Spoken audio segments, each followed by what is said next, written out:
Assalamualaikum warahmatullahi wabarakatuh. Halo sobat semuanya, kita kembali lagi di podcast kesayangan kita, podcast ngos-ngosan, ngobrol-ngobrol santai. Nah, bintang tamu kita pada malam hari ini adalah Ustadz Ali Sanusi. Tapi malam ini kita bukan mau ceramah, tapi tentang adat istiadat di Kelurahan Monokolam. Halo Pak Ustadz, apa kabar? Alhamdulillah baik, sehat. Nah Pak Ustadz, kami ini sebagai anak muda ini kan tentunya banyak belum tahu juga tentang apa adat dusun kita dewi ada, khususnya Kelurahan Monokolam nih. Nah sebelum itu Pak Ustadz nih sejak kapan sebagai petugas adat ya Pak? Ya, Alhamdulillah tahun 2014 saya berhenti jadi RT, mengundurkan diri, langsung diangkat oleh Pak Lurah Masa Abdullah. Waktu itu Pak Abdullah menunjukkan saya sebagai ketua adat Kelurahan Monokolam. Kemudian sampailah dengan sekarang masih aktif di adat tersebut.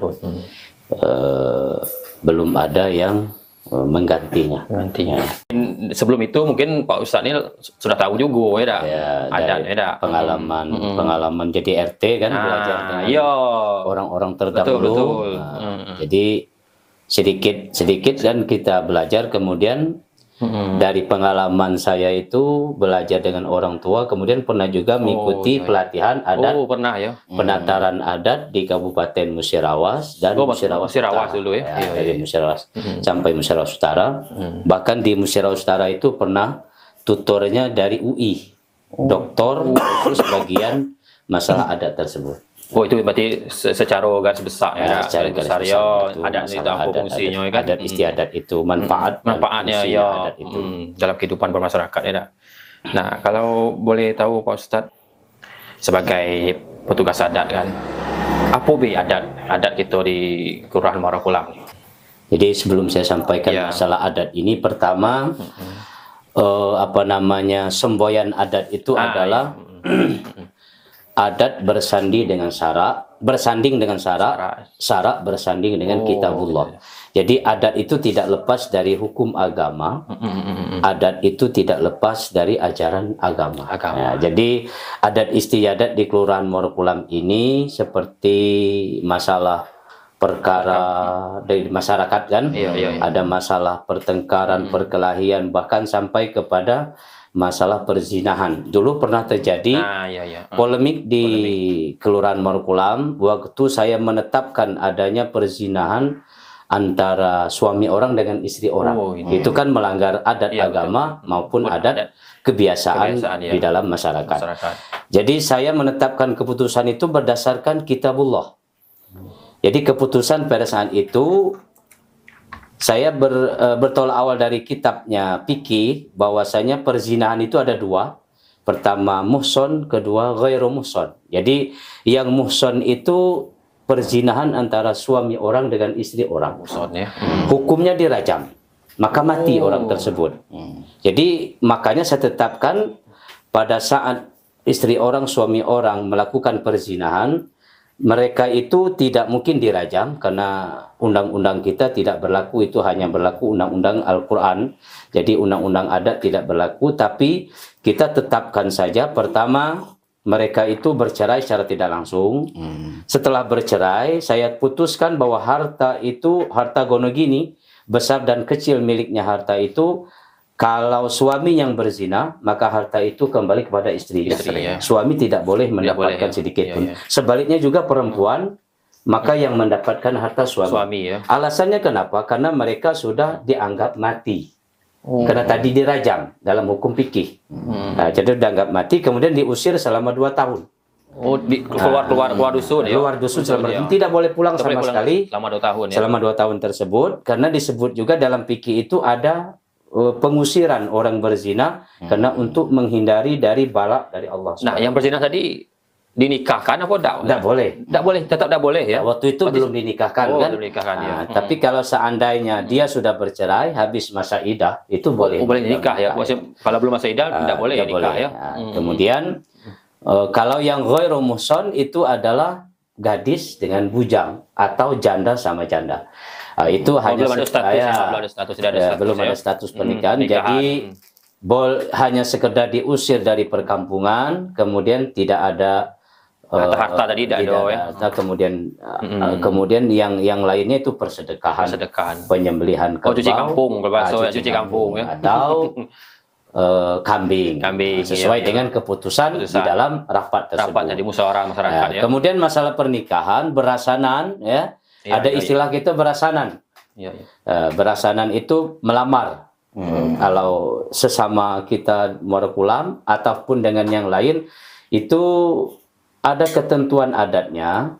Ketentuan adatnya itu bahwa waktu kita melamar itu kan harus diketahui oleh pemerintah dan adat.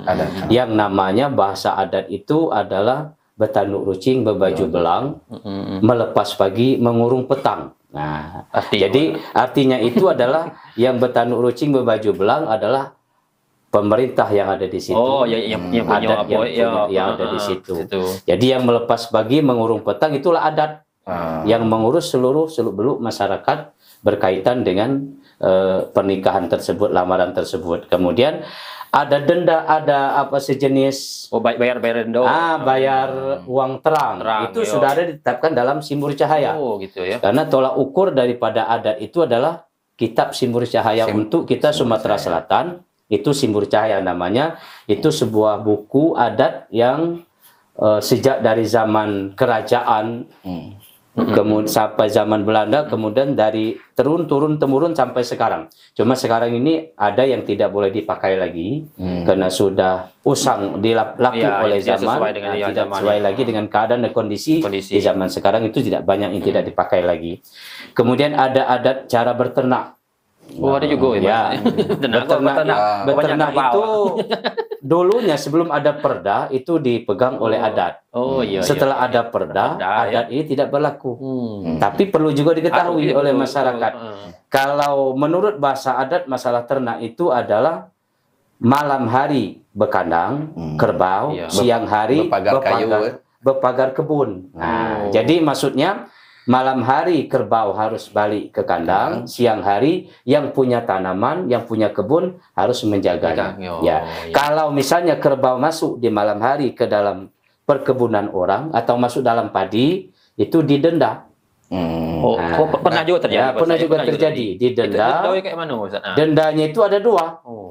Menurut hukum adat itu dua. Kalau padinya masih muda, itu dendanya tidak besar. Karena harapan padi masih tumbuh. Nah, prospeknya masih ada. Masih ada harapan. Tapi kalau padinya sudah mengeluarkan isi sudah punya harapan untuk mengeluarkan isi, itu dendanya lebih besar. Itu ketetapannya tidak ditetapkan sesuai dengan keputusan masyarakat. Musyawarah ya di situ. Nah, Pak Ustadz, ini nak bertanya dikit Pak Ustadz. Kan Pak Ustadz tadi ngatur 2014 mulai dari pemangku adat. Seperjalanan Pak Ustadz jadi pemangku tadi, ada enggak orang dari luar atau protes dengan adat kita ataupun yang belum tahu? Sebab gini Ustadz, contoh kita antaran Pak Ustadz, kata ngapa harus bawa pinang, ngapa harus bawa kelapa. Mungkin ada mana khusus dari simbol dari nenek moyang kita, ngapa harus. Monggo Pak Ustadz. Pasti ada tuh. Jadi pertama, kalau untuk tanggapan dari luar, kita belum pernah mendengar itu ada menyalahi adat kita. Kita pun juga keluar belum pernah menyalahi adat luar. Karena sesuai dengan pepatah adat itu lain lubuk, lain ikan, kadang lain belalang. Jadi di mana-mana kita punya adat tradisi masing-masing. Namun tujuan adat itu sama. Sama, tidak akan menimbulkan permasalahan di tengah masyarakat. Seperti kita tadi kembali kepada nikah, sebelum hari nikah itu ada antaran adat. Jadi antaran itu sebenarnya itu ada dua, satu antaran adat dan antaran keluarga. Antaran adat itu memang adat yang punya. Antaran keluarga, di dalam antaran adat itu ada keluarga yang menyelip. Mereka membawa berupa rantang, isinya beras, garam, gula, segala macam, ya. Yang intinya antaran keluarga itu keluarga lain ikut mengantar, bukan sekedar beras adat ini saja. Jadi masyarakat ikut mengantar dengan membawa beras masing-masing atau bahan lain-lain masing-masing untuk menambah keperluan orang yang punya hajat. Nah, kemudian di dalam adat itu ada yang namanya pohon pisang, kemudian ada tebu, kan, ada pinang, ada kelapa muda segala macam. Alat-alat bumbu ya, alat bumbu itu adalah merupakan sudah awal dari dulu. Dulu ya. Ya, dari nenek moyang kita dulu, bahwasanya itu menjadi kebiasaan seperti tebu. Dengan manisnya tebu, maka perundingan kita itu seluruhnya menjadi manis dari awal sampai akhirnya. Nah, kemudian dengan adanya apa namanya pinang tadi, sirih ya. Ya, sirih pinang itu kan sirih pinang itu kan simbol dari persatuan keluarga. Yang di sana itu ada gambir, ada pinang, ada semuanya kapur, lengkap dalam itu ya. Jadi lengkap di situ, maka timbullah rasa kebersamaan di dalam keluarga yang menikah itu, termasuk masyarakat lain.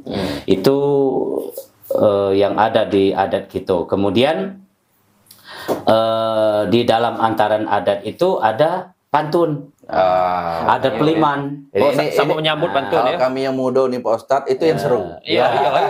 Pantun itu kan memang pantun adat. Tidak sama dengan pantun-pantun biasa. Sehari-hari juga. Ya, bisa kita karang pantun tapi tidak bagus. Berarti pantun tuh berarti ada juga makna ya dah. Ayo, menyambut tadi kan datang kayak mana dengan hormat gitu, terima dengan hormat gitu. Nah, jelating tinggi akan berbulu naik durian. Nah, itu kan pantun adat. Iya. Kamu datang dari kemari tadi, sampaikan hajat dan tujuan. Nanti kan ini dijawab oleh orang yang datang. Nah, biasanya itu adat juga yang nyambut. Adat juga atau masyarakat yang bisa bersatu dengan adat boleh. Boleh. Orang lain yang sudah mengetahui kan pantunnya boleh. Pantun itu banyak ya. Pantun adat itu seperti adanya orang bertanya apa itu Rajo Siri. Ya gitu jawab Rajo Siri itu kapur, tapi dengan pantun juga. Menjawabnya dengan pantun juga. Nah ini Pak Ustadz, ini yang banyak masyarakat itu nih masih beda pendapat masalah nyerawo nih Pak Ustadz. Terus serang nyerawo nih Pak Ustadz, simpang siur omongan di masyarakat. Nggak perlu lagi lah nyerawo ya. Ngapo? Giliran kita si anu ngasihnya dikit nih ya. Cuma ikhlas ya 15.000 atau 20.000. Nah, maksud kita tuh Pak Ustadz, kalau arti mata uang tuh kan tidak seberapa, tapi kegotong royong itu yang kita pengen ya. Sejarah awal nyerawo. Nyerawo awal zaman nenek moyang kita dulu. Dari dulu memang ada. Ya sudah ada. Namanya nyerawo juga. Nyerawo juga. Tapi tidak ada nominal atau pakai uang tidak. Zaman dahulu itu orang nyerawo mengumpulkan sanak keluarga.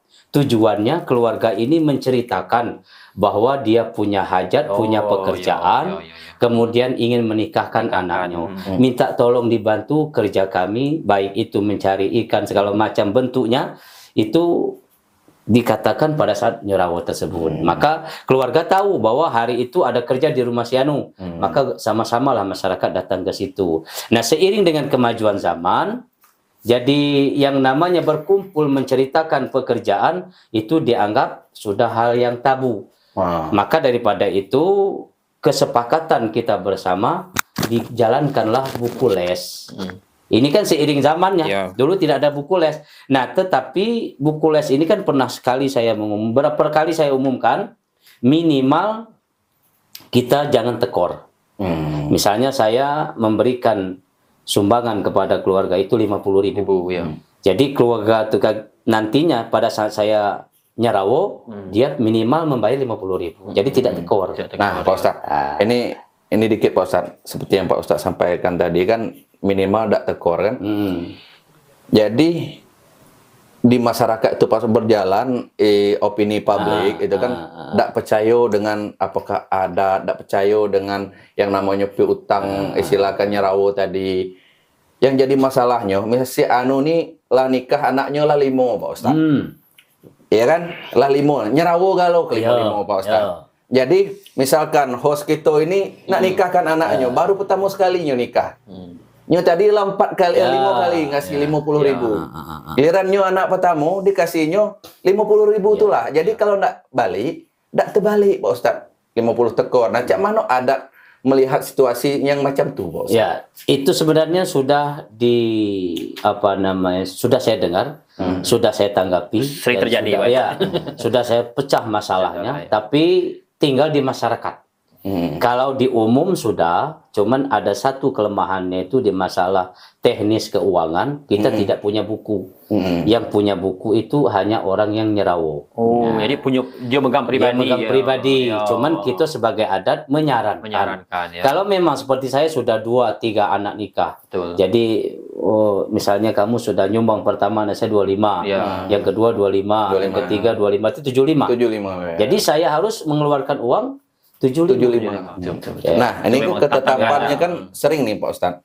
Yang punya hajatan tadi pas sudah nerimo istilahkan iuran masyarakat untuk membantu keluarga tadi yang nak nikah. Nah, ini jadi piutang awal. Nah, ini kapan jadi piutang, siapa yang nak nagih? Nah, ini kan bola panas jadi. Ya. Siapa yang bertanggung jawab nak nagih? Nah, banyak kan di kita cuma ngomong bede di jalan, tapi nagih tidak berani. Kenapa? Masyarakat tahu nyerau, berarti keikhlasan masyarakat untuk membantu yang punya hajatan. Ya. Jadi siapa tanggung jawabnya Pak Ustadz nak nagih? Itu pertanggungjawabannya keluarga. Itu makanya saya pernah mengumumkan pertama kali nyerawo, kalau tidak salah pernikahan siapa itu saya lupa. Saya katakan pada saat itu saya jadi ketua adat. Jadi karena ini buku les sangat penting, nominal pada saat itu belum sampai 50, paling besar 10.000, 15.000. Jadi ini jadi hutang piutang. Saya ngomong gitu, hutang piutang. Maka kalau seandainya yang punya hajat ini mati, anaknya yang meneruskan sampai selesai. Nah, ini jadi masalah Pak Ustadz. Jadi maksud kami yang pemuda ini agak ngeri Pak Ustadz. Jadi utang itu kan dibawa mati Pak Ustadz. Jadi kalau tidak ditagih, mohon maaf Pak Ustadz, mungkin banyak yang saru, yang sudah meninggal tuh Pak Ustadz. Ada yang tidak dibayar atau segala macam kan. Nah, itu sebenarnya sebagai motivasi. Kalau istilah bahasa awalnya nyerawa itu ikhlas tuh lah. ikhlas tuh lah. Itu yang nak kami tahu Pak. Takutnya di tengah masyarakat, wah ini yang si Anu kemarin meninggal, anaknya lah merantau Jakarta, tidak balik lagi. Siapa yang bayar nih? Tapi kalau perjanjiannya seperti itu, perjanjian bukan perjanjian dengan seluruh masyarakat, istilahnya adat itu yang mengumumkan seperti kalau itu perjalanannya. Ya, jangan sampai kurang ya, Pak. Jangan sampai kurang. Jadi intinya kita tuh ada persatuan di situ, baik tenaga kita, pikiran kita maupun materi. Itu sudah menjadi risiko itu sebenarnya. Namun sebenarnya itu kan untuk memberhentikan nyerawo tidak boleh. Ini sudah ketentuan dari nenek moyang kita kan. Jadi adat kita tetap laksanakan. Cuman itulah kita berjalan seperti biasa menghadapi masalah. Seandainya nanti di buku les kita tuh berbeda dengan yang kita terima, ya sudah terima apa adanya. Yang penting nyerawo itu tidak boleh tidak dilakukan.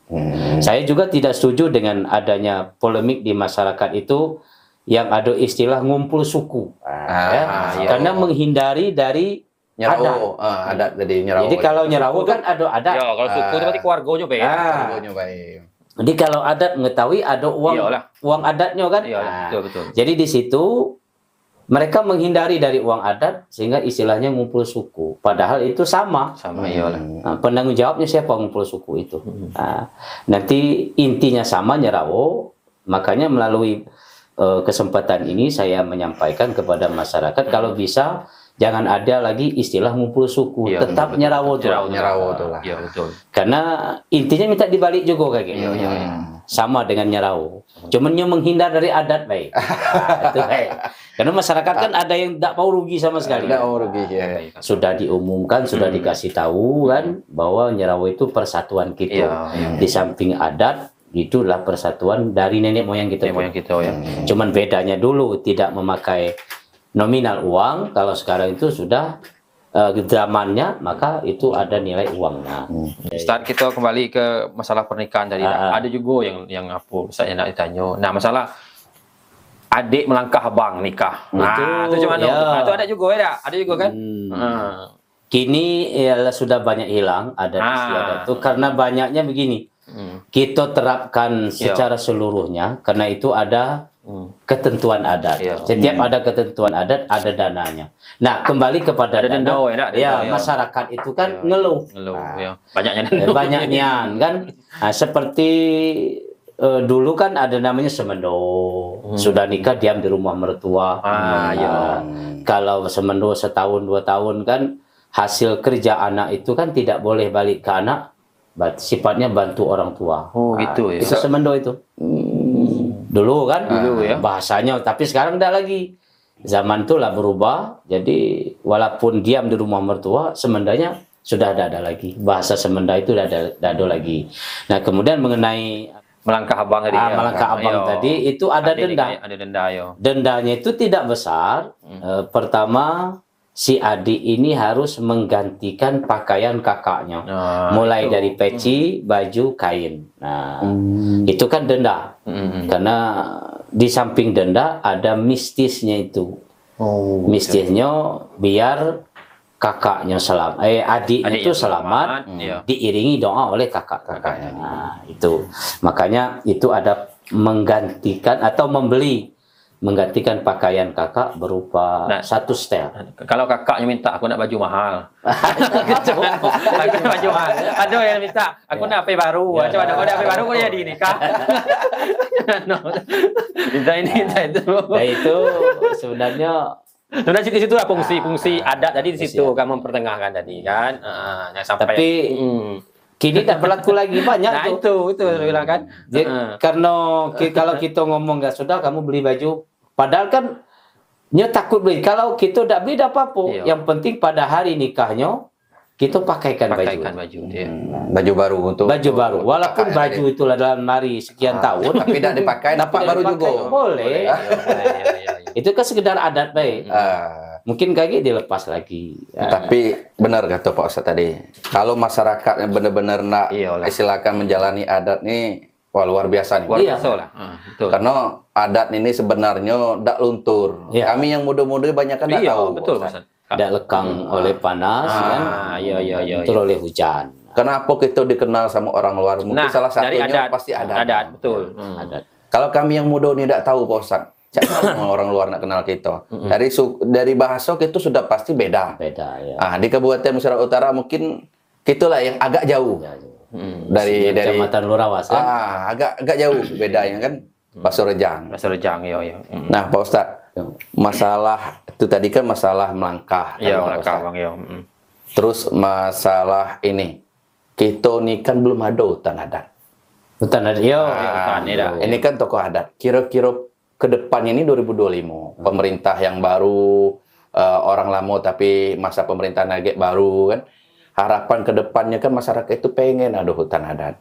Kira-kira biasanya kalau patokannya di daerah lain, apa cak mana hutan adat nih Pak Ustadz? Kalau hasil kami penataran di penataran di pelatihan di Musirawas Utara, hutan adat yang bentuknya khusus untuk adat itu tidak ada. Tapi hutan adat yang ada di sini adalah hutan masyarakat itu dilindungi oleh adat. Gitu ya. Itu makanya saya pernah ngusul kepada Pak Camat waktu TNKS itu bergerak. Jadi kalau TNKS itu membuat batas yang ada sekarang, berarti hutan adat sudah habis. Diambil oleh TNKS. Di situ. Jadi hutan adat yang ada sekarang ini khusus hutan masyarakat, tapi dilindungi oleh adat. Jadi kalau ada masalah hutan, adat yang berbicara. Betul. Yang bertanggung jawab adat. Nah, itu sudah saya usul dengan camat. Karena patok TNKS sekarang ini kan kita tidak tahu benar dengan salahnya. Tapi kalau dulu kan jauh. Kalau sekarang sudah melebar ya. Iya. Batasnya kayak itu sudah. Kalau saya lihat petanya itu kan sudah tidak ada lagi hutan, semuanya di pinggir sungai. Yang warna hijau TNKS. Sungai lah ini sungai dah masuk hutan adat. Apa memang bergeser dari pihak TNKS atau memang dari dulu memang pinggir sungai? Waktu dulu saya 2014 pematokannya itu saya tidak ikut, tapi saya pernah ngomong dengan pemerintah lurah. Saya ngomong dengan lurah bahwasanya lurah ngomong dengan saya di mana batas hutan adat. Saya ngomong batas hutan adat seluar dari wilayah TNKS itu hutan adat semua.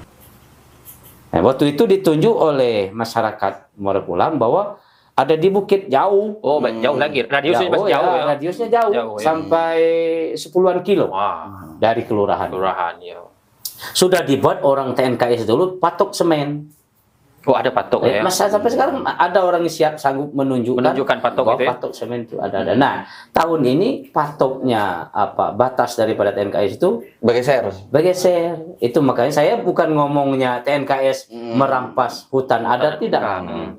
Jadi gimana caranya nanti kan? Ya solusinya ya. Nanti. Tapi yang jelasnya tokoh adat kita siap mendampingi. Siap mendampingi. Bahkan saya pernah ngomong dengan camat, ya. saya siap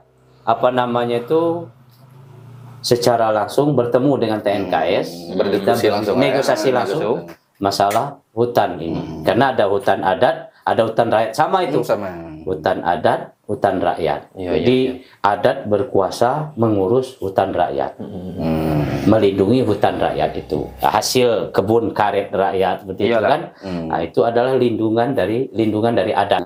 Nah, apa lagi Pak? Yang apa Julai apa namanya? Ya. Nah, itu ada Batang Pinang juga. Itu gimana filosofinya? Arti itu. Nah, itu.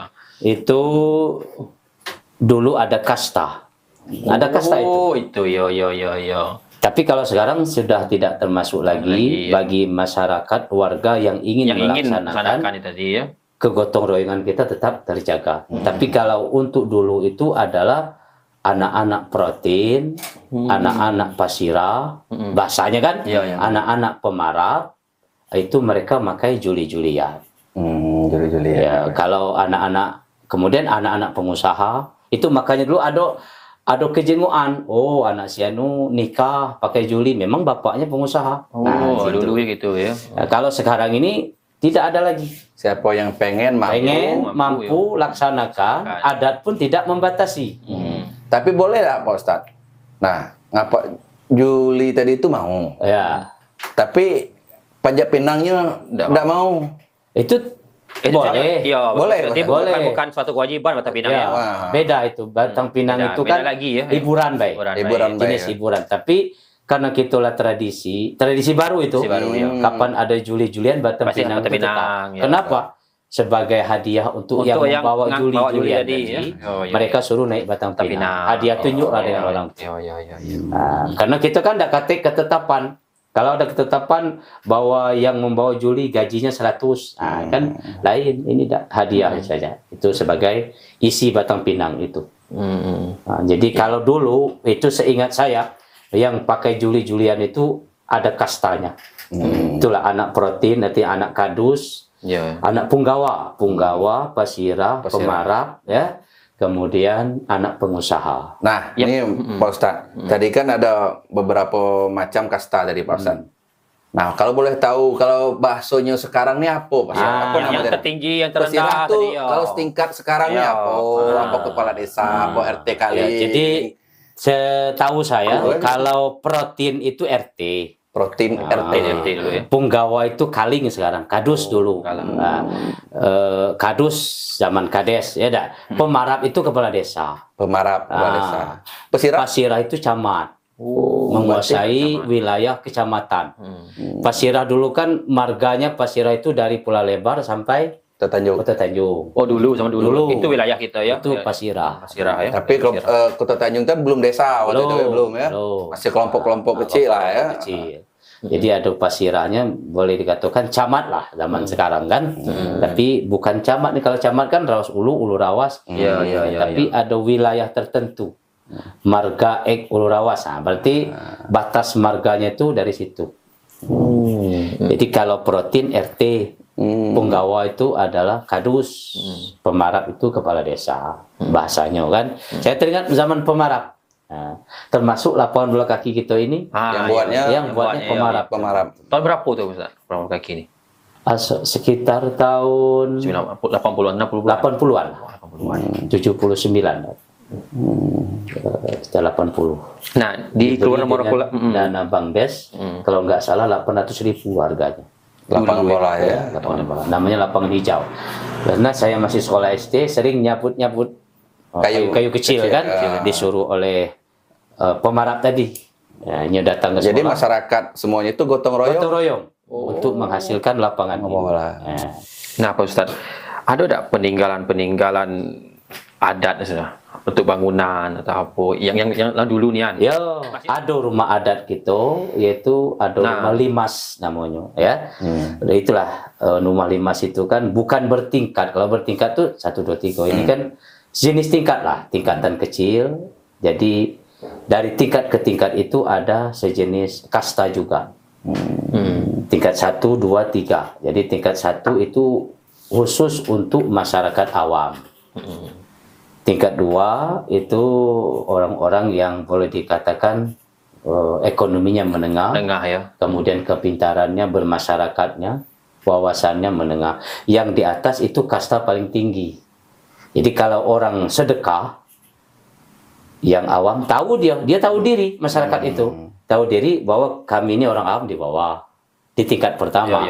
Yang ini kaget di sini. Nah, yang khotib, imam Bilal, kepala desa segala macam di kasta yang paling atas.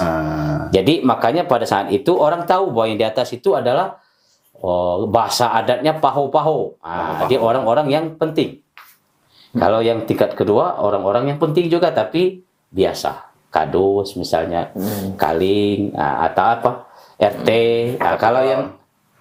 Kalau untuk sekarang nih istilahnya sesuai dengan zamannya.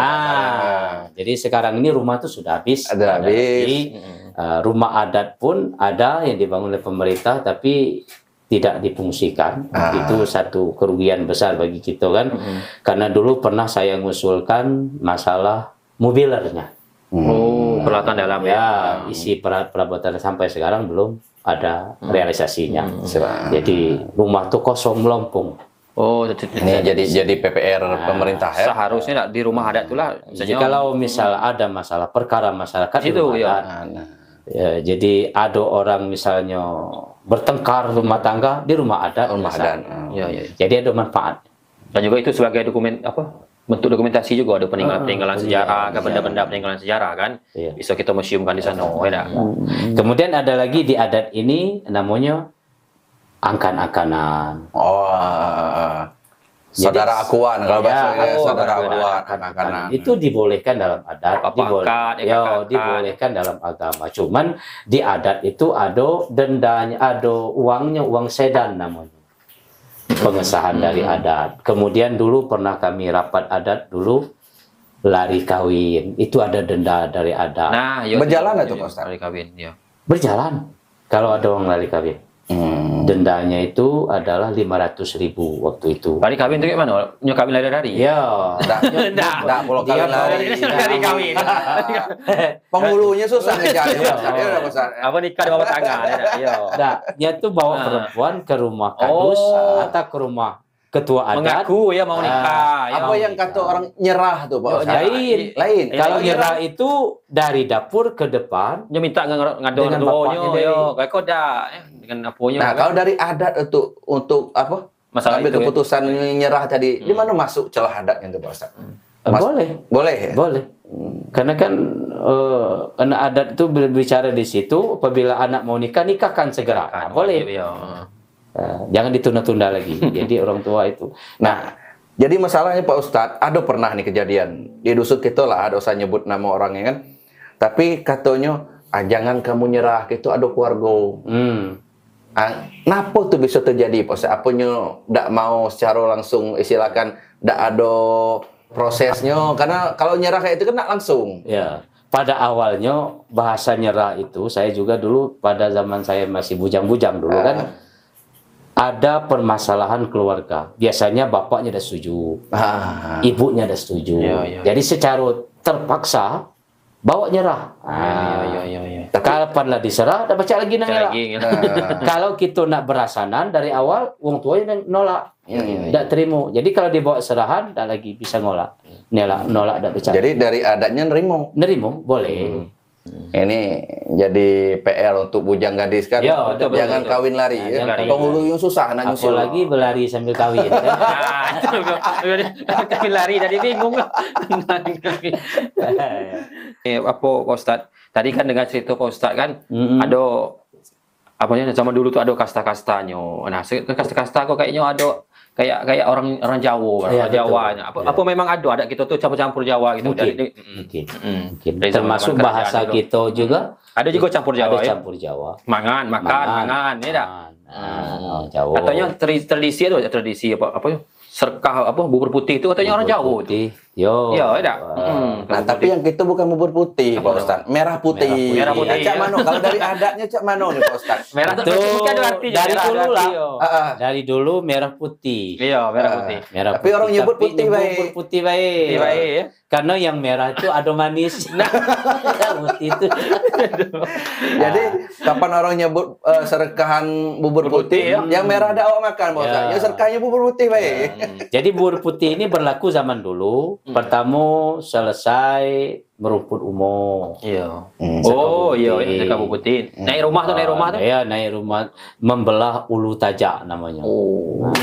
Selesai merumput umur, belah bulu tajak, seka bubur putih atau makan nasi. Itu dulu adatnya. Kemudian nazar. Nah, nazar, yo, nazar. Kemudian membeli kendaraan.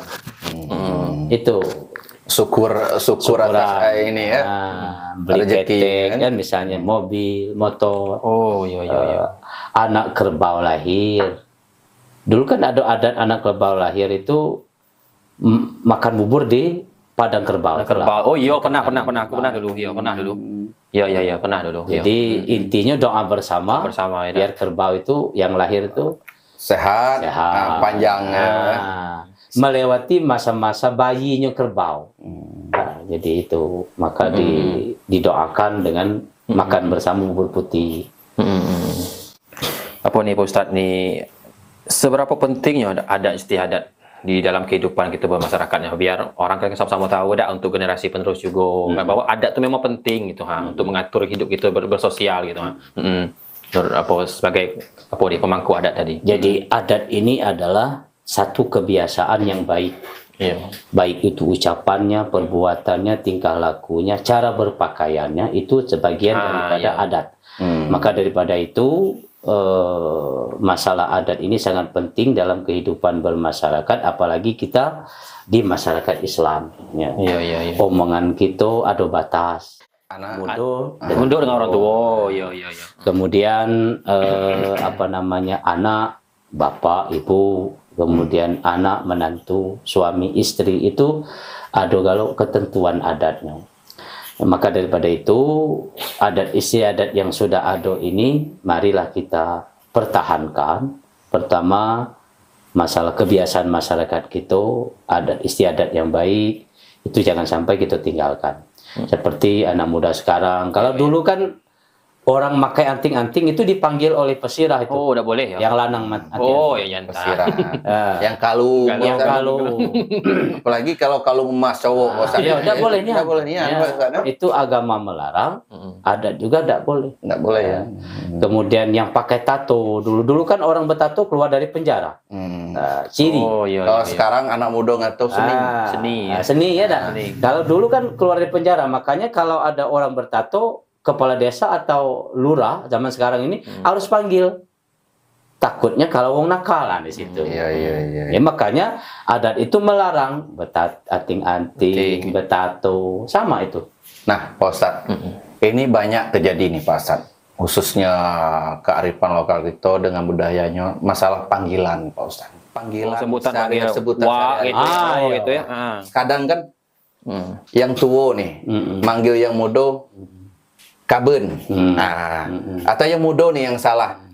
Ada tua. yang kau-kau Istilah bahasa kita tuh kabun kan. Iya. Padahal dari segi adat itu tidak boleh. Ada peribahasa yang bagus. Cak mana adat melihatnya, Ustaz? Itu sebenarnya itu dari dulu sudah ada tata cara bahasa kita sehari-hari terhadap keluarga. Nah, makanya itu kalau adat itu ngomongkan, kalau anak masih kecil kita manggil wak. Wak itulah. Wak itu istilahnya lebih tua dari orang tua kita. Gitu. Jadi kita yang berwak dengan situ, jadi anak nurut. Karena seiring dengan kemajuan zaman ini, itu sudah hampir ditinggalkan oleh masyarakat. Tapi saya berharap untuk kedepannya masyarakat khususnya Maropulam bahasa itu harus tahu. Nah, iya, betul. Harus tahu Nah, itu adalah silaturahmi kita, ajaran agama kita. Jangan sampai kita menyalahi dosa. Itu silsilah namanya. Nah, sedangkan kita dengan Nabi harus tahu silsilah kita. Betul. Apalagi kita dengan keluarga kita. Nah, jadi yang tua dari bapak kita wa maksudnya. Ya dak? Yang di bawah itu Bawah dari kita tuh macam-macam. ada pisek Ada lah, pise, ada ci, ada gemuk, Gemuk. kan? Nah, itu Ada bahasa kita panah, sehari. kan? Ada panah, ada tinggi. ada bahkan ada yang wongnya hitam tuh lah. Kalau wongnya Penyegan, segan. Wongnya pemalas begawi, segan segan, itu. segan, Nah, gitu. itu sudah jadi tradisi.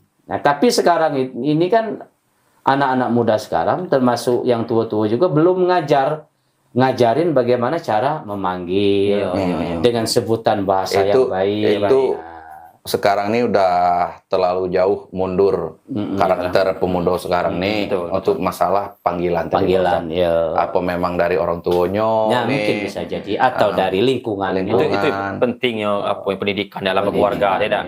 Apakah dari tradisi?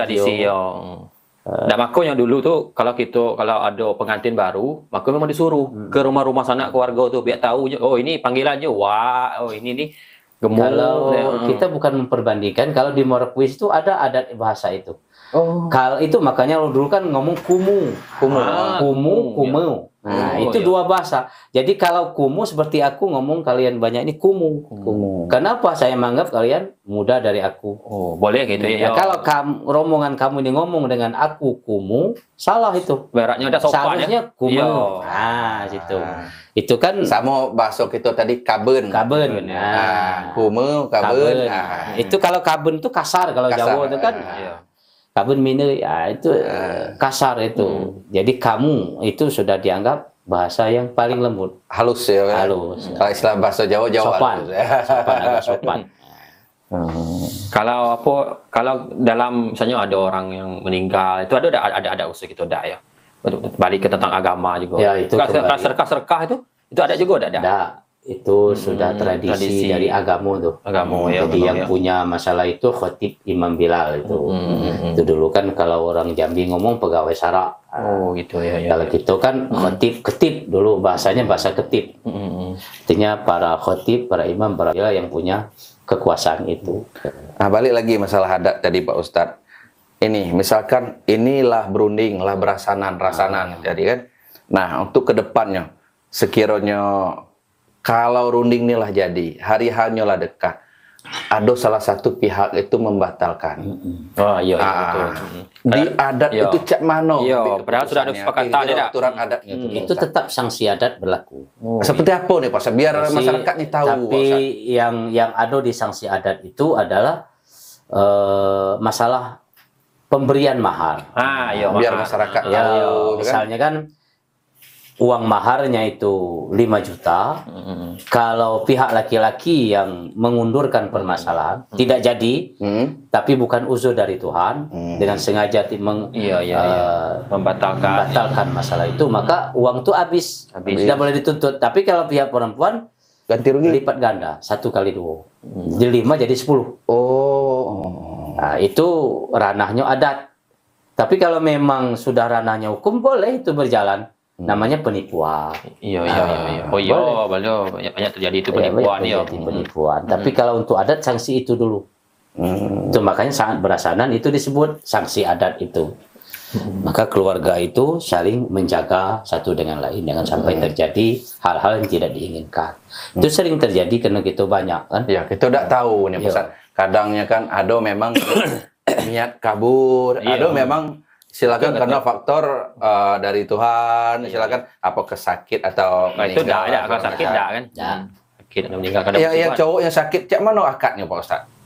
Sakit, stres apa sakit memang. Ya memang jiwa bisa hadir sakit untuk ini Pak Ustaz. Boleh diwakil. Diwakilnya yang akad sama orang wali dari si cewek tadi Pak Ustaz ya? Boleh. Oke, atas Ustaz. persetujuan ya. Ustaz, kita sudah di ujung segmen. Ada enggak maksudnya pesan Pak Ustaz untuk apa nih?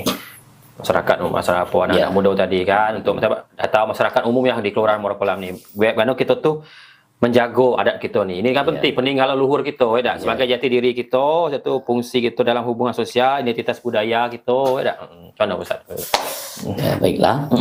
Masalah adat ini adalah sangat penting dalam kehidupan bermasyarakat yang mengatur kita sehari-hari sehingga kita menjadi masyarakat yang baik, yang tahu adat istiadat. Maka daripada itu, karena adat ini sama dengan agama lah istilah kan, itulah maka bahasa adat itu mengatakan adat bersanding dengan syarak, syarak bersanding dengan Alkitabullah. Artinya syarak itu adalah syariat Islam, Kitabullah adalah pedoman untuk kita menjalani kehidupan kita sehari-hari. Jangan lepas dari adat istiadat yang baik. Maka anak-anak muda, biarlah kita hidup di dalam lingkungan adat istiadat. Yang penting kita tidak terlalu sampai memusnahkan adat istiadat gitu. Terima kasih Pak Ustadz. Alhamdulillah kami juga sebagai anak muda ini, ibaratnya terima kasihlah atas pencerahan adat. Banyak juga kami yang belum tahu kan. Dengan undang Pak Ustadz ni kami juga merasa terpanggil untuk menjaga adat tadi, tidak bro? Terima kasih sudah datang dengan waktu luang tadi, kesibukannya sempat datang di podcast kami. Assalamualaikum warahmatullahi wabarakatuh. Waalaikumsalam warahmatullahi wabarakatuh.